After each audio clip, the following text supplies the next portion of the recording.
मेरा नाम बाबर है और आप देख रहे हैं बाबर वीलॉग फ्रॉम यूरोप। आज मैं बताऊंगा कि इंग्लिश स्पीकिंग कंट्रीज़ के क्या एडवांटेजेस हैं। अगर आप इंग्लिश स्पीकिंग कंट्रीज़ में आते हैं तो आपको क्या क्या अपॉर्चुनिटीज़ मिल सकती हैं। वीडियो को एंड तक देखें। वीडियो पसंद है तो वीडियो को लाइक करें और सब्सक्राइब करना ना भूलें।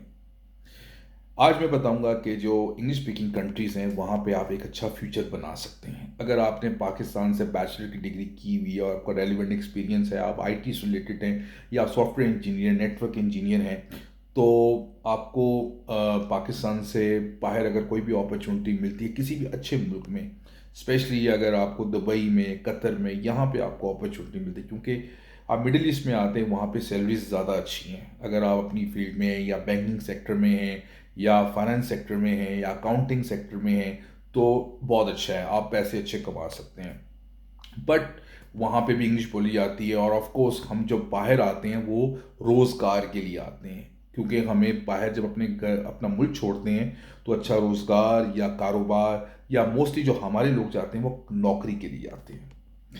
तो इंग्लिश स्पीकिंग कंट्री की मैं बात करूँगा। अगर आपको कभी भी चांस मिलता है यूके का या ऑस्ट्रेलिया का, न्यूजीलैंड का, अमेरिका का या आपको कनाडा का, तो इन कंट्रीज़ में जाएं। अगर आप इन कंट्रीज़ का आपको वीज़ा अगर नहीं मिलता, अगर आपको यूएस का वीज़ा आपका रिफ्यूज़ हो जाता है, कनाडा आपका वीज़ा रिफ्यूज़ कर देता है, आप स्टडी के लिए यूके जाना चाहते हैं, वो आपका वीज़ा रिफ्यूज़ कर देते हैं, ऑस्ट्रेलिया वाले आपके रिफ्यूज़ कर देते हैं, then you try to apply for Germany. आप फिर स्वीडन आएँ, फिर इटली जाएँ, स्पेन जाएँ, फिर ये कंट्रीज़ हैं। मगर सबसे पहले आप इंग्लिश स्पीकिंग कंट्रीज़ में जाएँ। अब सपोज़ करिए जब आपका इंग्लिश कंट्री स्पीकिंग कंट्री में आप चले जाते हैं तो वहाँ पे क्या होगा। सबसे पहले बात तो आपको ये समझाने का मकसद ये है कि इंग्लिश स्पीकिंग कंट्री में जो मोस्टली जो पाकिस्तानी ओरिजिन के लोग हैं वो ज़्यादा जल्दी सेटल डाउन हो जाते हैं।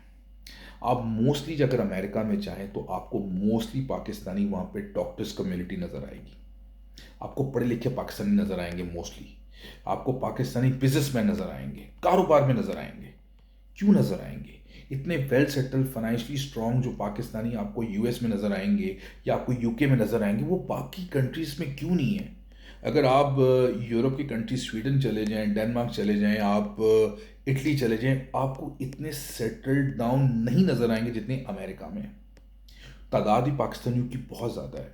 इवन आप यूके में चले जाएं, पाकिस्तानी बहुत ज़्यादा है वहाँ पे। क्यों है? क्या वजह हुआ? क्यों सेटल डाउन हुआ इतने ज़्यादा? English speaking country. Opportunity Australia में आपको पाकिस्तानी क्यों ज़्यादा नज़र आते हैं? बिकॉज ऑफ उनको अपॉर्चुनिटी नज़र आई।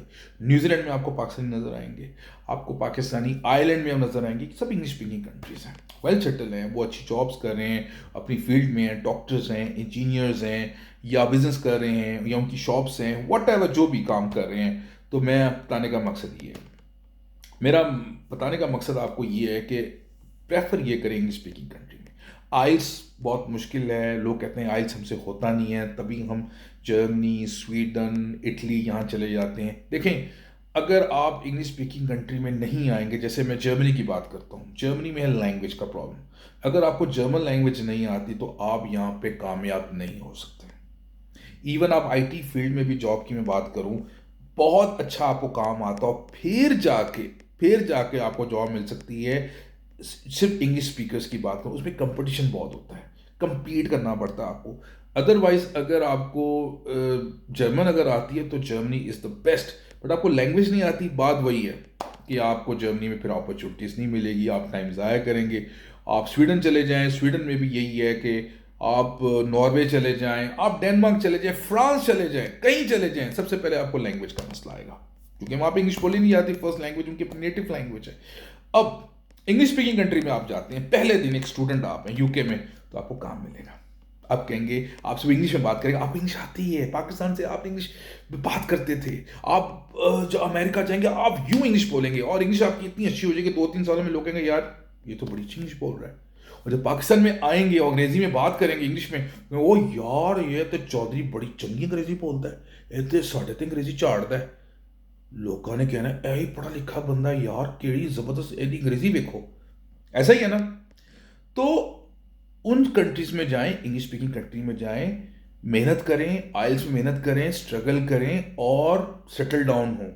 अमेरिका में जितनी अपॉर्चुनिटीज है ना, दुनिया में कहीं अपॉर्चुनिटीज नहीं है, लैंड अपॉर्चुनिटीज। तो मैं आज भी कहूंगा, बार बार कहूंगा, इंग्लिश स्पीकिंग कंट्रीज में जाएं और अपना टाइम बचाएं और अपने अपॉर्चुनिटीज को बढ़ाएं। अगर लैंग्वेज आपको नहीं आती तो अपॉर्चुनिटीज आपकी बहुत कम हो जाएगी। अगर आपको लैंग्वेज आती है तो अपॉर्चुनिटीज बढ़ जाएगी। सेम लाइक इन जर्मनी, जितनी आपको अच्छी जर्मन आती होगी उतनी ज़्यादा आपके यहाँ पे अपॉर्चुनिटीज़ हैं ग्रो करने के चांसेस। अगर आपको लैंग्वेज नहीं आती तो चांस बहुत कम।